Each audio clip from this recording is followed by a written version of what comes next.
मित्रांनो,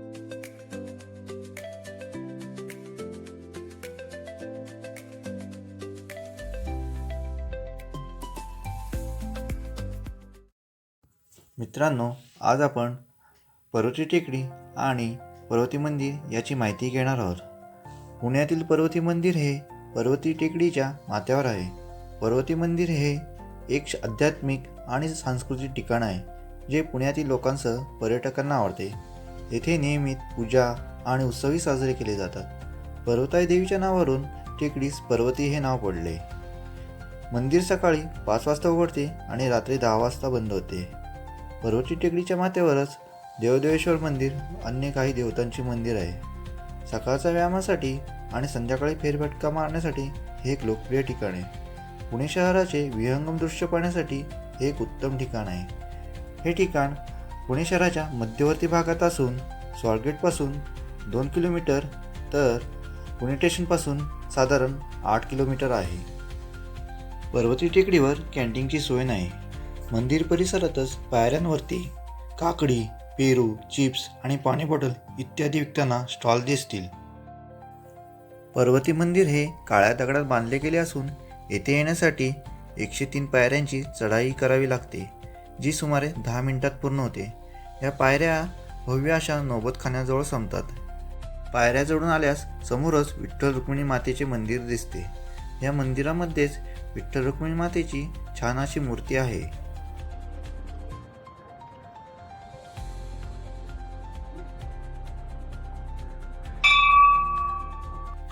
उजवीकडे पायऱ्या चढून गेल्यावरच देवदेवेश्वराचे मंदिर आहे.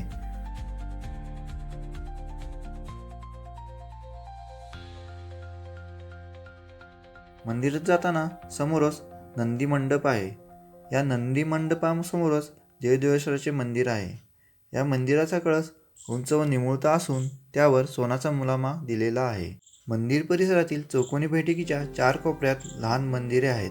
ती सूर्यदेव, गणेश, भवानी माता आणि विष्णू यांना समर्पित आहेत. मंदिरात भगवान शंकर, पार्वती आणि गणेश यांच्या धातूच्या मूर्ती आहेत.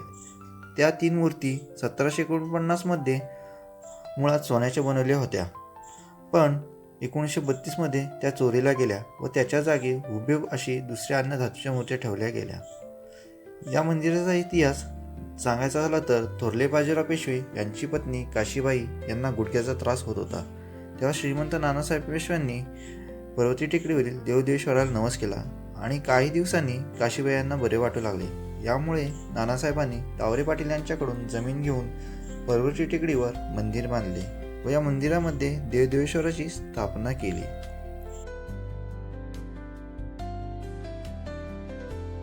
पेशवे संग्रहालयासमोरच थोरले नानासाहेब पेशवे यांचा अर्ध पुतळा उभारलेला आहे.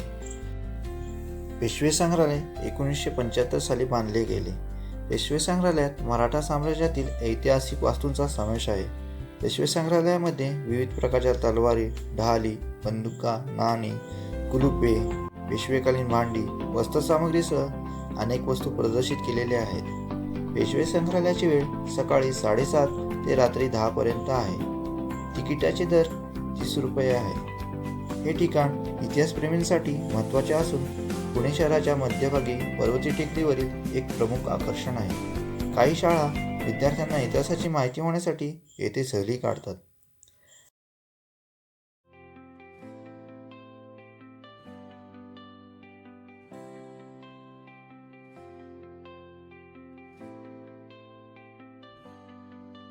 या परिसरात दोन्ही बाजूला पेशव्यांचा इतिहास सांगणारे शिल्प उभारलेले आहे. अशी ऐतिहासिक स्थळांची माहिती जाणून घेण्यासाठी एक क्षण स्वतःसाठी या चॅनलला लाईक करा, शेअर करा आणि सबस्क्राईब करा आणि नोटिफिकेशन बटन ऑन करा.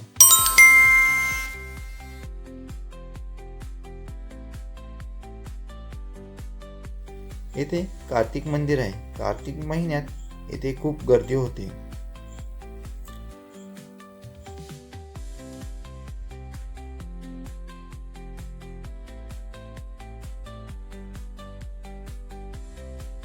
येथील होमशाळेत नानासाहेब पेशव्यांची समाधी आहे. पानिपतच्या युद्धात मराठी साम्राज्याची खूप हानी झाली होती.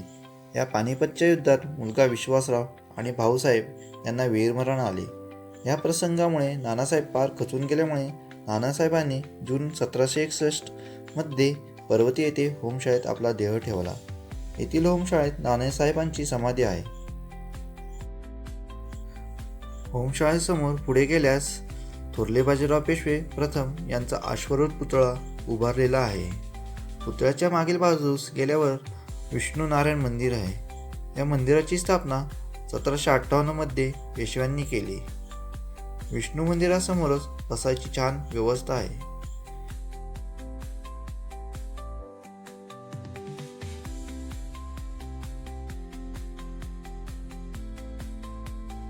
विष्णू मंदिराच्या मागे विस्तारलेल्या पुणे शहराचे दृश्य दिसते. तुम्ही इथे आल्यास इतिहास, वास्तुकला आणि भूतकाळातील जीवन जाणून घेण्यासाठी हे एक उत्तम ठिकाण आहे. तुमच्या मूळ संस्कृतीची ओळख घेण्यासाठी ही वास्तू अवश्य बघा, अनुभव घ्या आणि वारसा जपा. येथे आल्यावरती तुमचा आनंद द्विगुणित होईल. मग कधी भेट देता पर्वती या ठिकाणाला? माहिती आवडल्यास लाईक करा, शेअर करा आणि चॅनलला सबस्क्राईबही करा आणि नोटिफिकेशन बटन ऑन करा, जेणेकरून तुम्हाला नवीन माहिती मिळत जाईल. धन्यवाद.